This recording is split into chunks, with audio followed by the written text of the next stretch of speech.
안녕하세요. 7월 6일 화요일 새벽 예배를 하나님께 올려드립니다. 기도하십니다. 좋으신 하나님 감사합니다. 오늘도 믿음으로 주를 바라보며 하루를 시작합니다. 아무것도 염려하지 말고 주님과 함께 동행하는 하루가 될 수 있도록 평안하게 하시고 말씀들이 기억나게 하시며 새로운 길이 열릴 수 있도록 환경을 여시고 심령을 새롭게 하여 주시옵소서 감사드리겠고 예수님의 이름으로 기도했습니다. 아멘. 우리의 찬송가 542장, 새 찬송가 490장, 주여 지난밤 내 꿈에 배었으니 찬양하십니다. 주여 지난밤 내 꿈에 배었으니 그 꿈 이루어 주옵소서. 밤과 아침에 계시고 보여주사 항상 은혜를 주옵소서. 나의 놀라운 꿈 정령남 있기는 장차 큰 은혜 받을 표니 나의 놀라운 정령 이루어줘 주님 얼굴을 배우리라. 마음 괴롭고 아파서 낙심될 때 내게 소망을 주셨으며 내가 영광의 주님을 바라보니 앞길 환하게 보이도다. 나의 놀라운 꿈 정령남 있기는 장차 큰 은혜 받을 표니 나의 놀라운 꿈 정령 이루어줘 주님 얼굴을 배우리라. 세상 풍조는 나날이 변하여도 나는 내 믿음 지키리니 인생 살다가 죽음이 꿈 같으나 오직 내 꿈은 참되리라. 나의 놀라운 꿈 정령남 있기는 장차 큰 은혜 받을 표니 나의 놀라운 꿈 정령 이루어줘 주님 얼굴을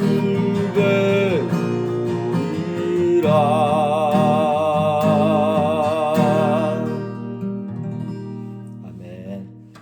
오늘 우리에게 주시는 말씀은 사도행전 17장입니다. 17장 1절에서 15절에 있는 말씀까지 보십니다. 사도행전 17장 1절에서 15절에 있는 말씀까지 봉독해 올립니다. 그들이 암비볼리와 아볼로니아로 다녀가 데살로니가에 이르니 거기 유대인의 회당이 있는지라 바울이 자기의 관례대로 그들에게로 들어가서 새 안식일에 성경을 가지고 강론하며 뜻을 풀어 그리스도가 해를 받고 죽은 자 가운데서 다시 살아나야 할 것을 증언하고 이르되 내가 너희에게 전하는 이 예수가 곧 그리스도라 하니 그 중에 어떤 사람 곧 경건한 헬라인의 큰 무리와 적지 않은 귀부인도 권함을 받고 바울과 실라를 따르나 그러나 유대인들은 시기하여 저자의 어떤 불량한 사람들을 데리고 때를 지어 성을 소동하게 하여 야손의 집에 침입하여 그들을 백성에게 끌어내려고 찾았으나 발견하지 못하며 야손과 및 형제들을 끌고 읍장들 앞에 가서 소리질러 이르되 천하를 어지럽게 하던 이 사람들이 여기도 이르매 야손이 그들을 맞아들였도다. 이 사람들이 다 가이사의 명을 거역하여 말하되 다른 임금 곧 예수라 하는 이가 있다 하더이다 하니 무리와 읍장들이 이 말을 듣고 소동하여 야손과 그 나머지 사람들에게 보석금을 받고 놓아주니라. 밤에 형제들이 곧 바울과 실라를 베레아로 보내니 그들이 이르러 유대인의 회당에 들어가니라. 베레아에 있는 사람들은 데살로니가에 있는 사람들보다 더 너그러워서 간절한 마음으로 말씀을 받고 이것이 그러한가 하여 날마다 성경을 상고하므로 그 중에 믿는 사람이 많고 또 헬라의 귀부인과 남자가 적지 아니하나 데살로니가에 있는 유대인들은 바울이 하나님의 말씀을 베레아에서도 전하는 줄을 알고 거기도 가서 무리를 움직여 소동하게 하거늘 형제들이 곧 바울을 내보내어 바다까지 가게 하되 실라와 디모데는 아직 거기에 머물더라. 바울을 인도하는 사람들이 그를 데리고 아덴까지 이르러 그에게서 실라와 디모데를 자기에게로 속히 오게 하라는 명령을 받고 떠나니라. 아멘. 지금 바울과 실라 그리고 누가와 디모데 이 네 사람이 이제 빌립보에서 복음을 전하다가 이제 또 교회를 세우고 루디아를 중심으로 해서 하나님의 역사를 보았습니다. 하지만 그곳에서 너무나 고난과 핍박이 많았기에 이제 어디로 가냐면 데살로니가와 베레아라고 하는 도시로 이제 가게 됩니다. 바울이 사실은 소아시아 지역, 터키 지역에서 복음을 전하고 싶었는데 하나님의 감동하심으로 또 환상 가운데 마게도냐로 건너와라. 그래서 유럽으로 건너간 거 아닙니까? 그래도 하나님의 감동하심으로 빌립보에 갔으면 뭐가 이렇게 좀 평안하게 잘 풀려야 되는데 교회가 세워지고 영혼들이 전도를 받긴 받았지만 너무 힘든 거예요, 이게.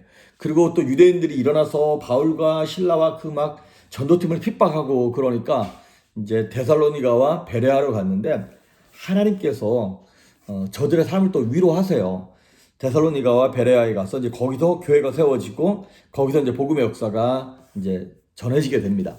특히 이제 데살로니가 같은 경우에는 2절에 보니까 바울이 자기의 관례대로 그들에게 들어가서 새 안식일에 그러니까 3주 만에 교회가 세워진 거나 마찬가지인 거예요. 여러분 우리가 평생을 새 안식일이 아니라 30년을 교회 다녀도 하나님을 못 만나는 사람이 있어요. 모태신앙인이라 그랬는데 진짜 아무것도 못하고 못된 신앙이 된 그런 사람들이 얼마나 많습니까? 그런데 이 데살로니가 사람들은 말씀을 듣고 그 말씀으로 말미암아 3주 만에 영혼들이 막 주께로 돌아오고 교회가 세워지는 거예요. 나중에 이제 이 데살로니가 교회에게 편지를 쓰잖아요. 사도 바울이. 편지를 쓸 때 데살로니가전서 2장 13절에 이런 말을 해요. 너희가 내가 전한 하나님의 말씀을 받을 때 사람의 말로 듣지 아니하고 하나님의 말씀으로 너희가 받았다라고 하는 칭찬을 합니다. 그러니까 이 데살로니가 사람들이요. 하나님의 말씀을 정말 사람이 아닌 하나님의 말씀을 받음으로 예수님 닮아가는 너무나 건강한 교회가 되는 거예요. 그래서 이제 이 데살로니가 교회를 세우면서 사도 바울이 위로를 받았겠죠. 그러고 난 다음에 10절 11절 보면 또 베레아를 가요. 근데 그 베레아에 가서도 11절에 보면 이런 말이 나와요. 베레아에 있는 사람들은 데살로니가에 있는 사람들보다 더 너그러워서 옛날 성경에는 더 신사적이어서 이런 말을 썼어요. 더 너그러워서 간절한 마음으로 말씀을 받고 이것이 그러한가 하여 날마다 성경을 상고한다 그랬어요. 그러니까 이게 얼마나 큰 칭찬입니까? 사실 데살로니가 사람들도 하나님의 말씀을 받을 때 사람의 말이 아닌 하나님의 말씀으로 간절한 마음으로 받았는데 베레아 사람들은 데살로니가 사람들보다도 더 너그럽고 신사적이어서 간절한 마음으로 그 말씀을 받았다는 거예요. 그렇습니다. 오늘 제가 초점을 맞추고 싶은 것은 무엇이냐면 이렇게 부족한 목사를 통하여 말씀이 증거되고 선포되어지지만 여러분은 이 설교를 들으면서 어떤 느낌으로 받고 계신지요? 하나님의 말씀으로 받고 계신지요? 물론 제가 헛소리도 많이 하고 부족한 게 많지만 하나님은 그 부족한 도구를 통하여 하나님의 뜻을 성도님들에게 증거하고 전파하고 계신 거거든요. 간절한 마음으로 데살로니가 교인들처럼 말씀을 받고 그 말씀을 상고하고 묵상하고 계신지요? 하나님의 말씀이 우리의 심령 가운데 제대로 들어올 때 거듭남의 역사가 일어납니다. 거듭난다는 게 뭡니까? 죽었던 영혼이 새 사람이 되는 거잖아요. 새로운 심령으로 살아나는 것 아니겠습니까? 그래서 디모데 후서 3장 16절에 보면 우리가 잘 아는 모든 성경은 하나님의 감동으로 된 것으로 뭐 이렇게 교훈과 책망과 바리감과 뭐 이렇게 쭉 나오지 않습니까? 하나님의 감동이 됐다는 거예요. 그러니까 하나님의 감동받은 말씀이 우리에게 전파되어질 때, 전달되어질 때 우리도 어떻게 되는 거냐면 감동이 되는 거예요. 여러분 감동이 뭡니까? 한자로 보면 느낄 감자에 움직일 동자를 쓰는 거예요. 그러니까 생명 되신 하나님의 말씀이 우리한테 전달될 때 어떻게 된다고요? 느껴지고 움직인다는 거예요. 우리의 영혼이 움직인다는 거예요. 움직임을 느껴야 한다는 것입니다. 우리가 어떤 소리를, 사운드를 들을 때 고막이 진동합니다. 그래서 고막이 진동하면서 그 소리를 캐치하는 거예요. 그런 것처럼 생명의 소리를 들으면 영혼의 귀, 영혼의 고막이 진동하지 않을까요? 우리 영혼이 막 움직이면서 하나님의 음성이 들려야 하지 않을까요? 창세기 12장에 보면 아브라함이 갈대아 우르라고 하는 이방 도시에서 살고 있었어요. 그렇게 막 그 아버지가 우상을 섬기면서 그렇게 그냥 생명 없이 살고 있었어요. 그런데 어느 날 하나님의 감동, 움직이는, 우리를 느끼게 하고 움직이게 하는 명령이 들리는 거예요. 너는 너의 친척과 본토와 아비 집을 떠나라. 감동되는 말씀이 들으니까 움직이는 거예요. 영혼이 움직이니까 삶이 움직여서 떠나게 되는 것이죠. 히브리서 4장 12절에 보면 하나님의 말씀은 살아있고 운동력이 있다 그랬어요. 살아있대요. 하나님의 말씀은 살아있어요. 그래서 성경에 하나님의 말씀을 뭐로 자주 비유하냐면 씨앗, 씨드로 비유합니다. 씨앗이 작은 거지만 그것이 땅에 심겨졌을 때 아스팔트도 막 뚫고 올라오지 않습니까? 바위도 뚫고 막 나무가 자라게 되는 것처럼 하나님의 말씀을 살아있어요. 생명력이 있어요. 그래서 작은 말씀, 한 번 들은 말씀이라 할지라도 그 말씀이 내 심령 가운데 딱 심어졌을 때 1년 후, 10년 후에 그것이 싹이 듣고 음이 튼다 이 말이죠. 하나님의 말씀은 생명력이 있어요. 그런데 우리가 이 하나님의 말씀을 그냥 한 귀로 듣고 한 귀로 흘리는 거예요. 왜? 영혼의 귀로 듣지 아니하고 이성의 귀로 듣고 판단의 귀로 들으니까 그것이 생명력을 발휘하지 못하고 운동력을 잃어버리는 거예요. 운동력 있다는 말을 헬라어 말로 어떤 의미냐면 다이나마이트라고 하는 그런 단어를 썼어요. 우리 심령 가운데 하나님의 말씀이 선포되어졌을 때 그것이 폭발하면서 내 인생이 뒤집어져야 하는 것이죠. 그것이 바로 거듭남인 거거든요. 옛사람을 죽여버리고 새 사람으로 새롭게 태어나게 되는 것이죠. 그래서 말씀을 들으면 반드시 생명력 있는 말씀을 들었을 때 반드시 나타나는 현상이 있어요. 뭐냐면 감동입니다. 그리고 갈등입니다. 감동과 갈등이 있어야 돼요. 감동이 되어서 확 하나님께로 붙든지 아니면 갈등이 생겨서 하나님께 가야 되나 말아야 되나 갈등하면서 고민을 해야 한다는 것이죠. 왜냐하면 새 생명이 들어온 거니까. 엄마들이 아이를 임신합니다. 잉태합니다. 그러면 그 아이가 딱 들어오는 순간 입덧을 하고 몸이 불편하고 막 빈혈이 생기고 막 너무너무 힘든 거예요. 왜? 내 안에 새 생명이 들어오기 때문에.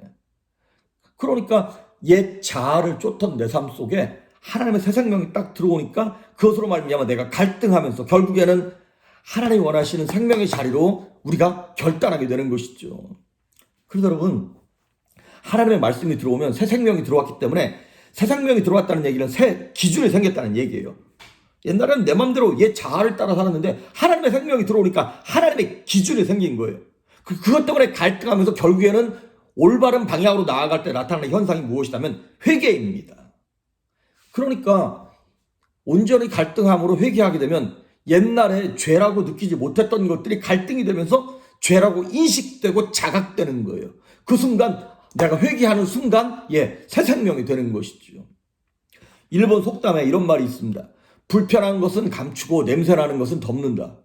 일본 사람들 특징입니다. 거기 후쿠시마인가 어디 원전 터졌는데 그거 괜찮다고, 후쿠시마 쌀 그거 갖고 올림픽 선수들 먹인다고, 이거 먹어보라고, 괜찮다고 그러면서 막 먹이고 아무렇지 않은 것처럼 그 방사능에 오염된 그 쌀을 먹고 물을 마시면서 아무렇지 않다는 거야. 당장은 아무렇지 않지. 근데 5년 10년이 지나고 난 다음에 기형아가 태어나고 막 문제가 생기고 백혈병이 생기고 막 그러는데 그걸 덮어놓고 있는 거예요. 그게 덮는다고 덮어집니까? 우리가 인생을 그렇게 살아가고 있어요. 그런데 우리가 순종해서 하나님의 말씀을 받아들이는 순간 하나님의 말씀은 살아있고 운동력이 있어서 우리를 살리기 시작합니다. 그래서 에스겔서 47장에 보면 성전 문지방에서 샘물이 쫄쫄쫄 흘러나가기 시작해요. 그런데 그 물이 점점점 불어나가지고요, 나중에는 그 물이 가는 곳마다 나무가 살아나고 열매를 맺으면서 온 땅을 뒤덮는 거예요. 여호와의 영광을 인정하는 것이 세상에 가득하는 것처럼 하나님의 영광이, 말씀이 내 인생을, 우리 교회를, 가정을 가득 덮는 것입니다. 시편 119편 25절에 보면 내 영혼이 진토에 붙어 싸우니 주의 말씀대로 나를 소성케 하옵소서. 소성이 뭐예요? 죽었던 땅이 살아나는 거예요. 진흙 같았던 땅이 생명이 살 수 없을 것 같았던 땅이 살아나는 것이죠.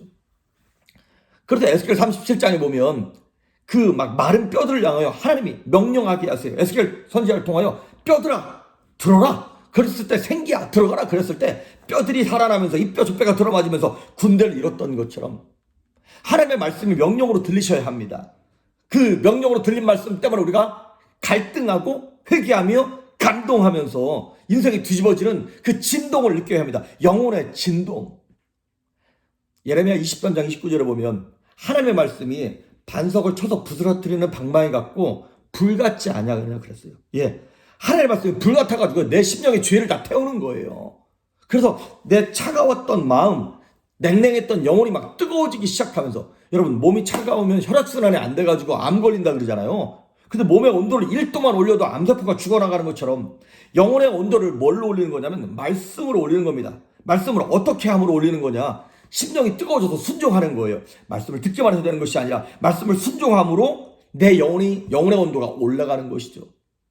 오늘 11절에 나오는 베레아 사람들처럼 간절한 마음으로 말씀을 받고, 이것이 그러한가 진짜 그런가 하고 그 말씀을 상고한대요. 상고가 뭐냐면 메디테이션, 묵상하는 걸 얘기하는 것입니다.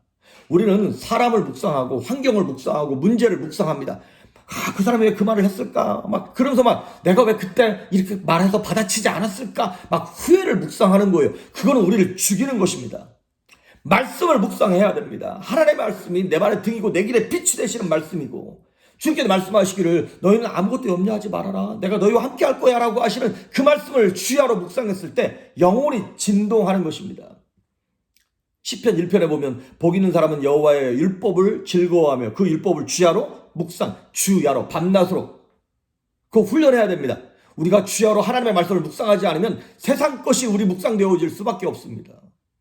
여러분, 저도 설교를 하면서 힘들고 어려울 때가 있습니다. 왜냐하면 저도 이대로 못 사는데 여러분 똑바로 살라고 말씀을 묵상하고 막 이렇게 선포할 때가 있어요. 부담스럽습니다. 그럼에도 불구하고 제가 담대한 이유가 있어요.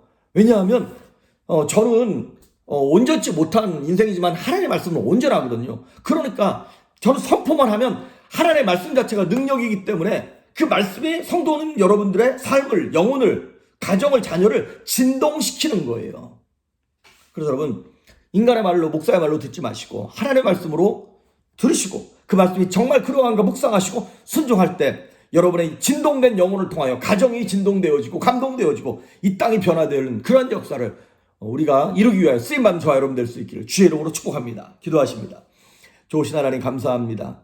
하나님의 말씀이 우리 안에 충격으로 다가오게 하시고 생명의 씨앗으로 심겨지게 하셔서 그 말씀 때문에 갈등하게 하시며 감동되게 하시고 진동되게 하셔서 우리를 통하여 주변이 변화되고 살아날 수 있도록 하나님 우리를 사용하시고 생명의 말씀을 허락하여 주시옵소서. 감사드리고 예수님의 이름으로 기도했습니다. 아멘.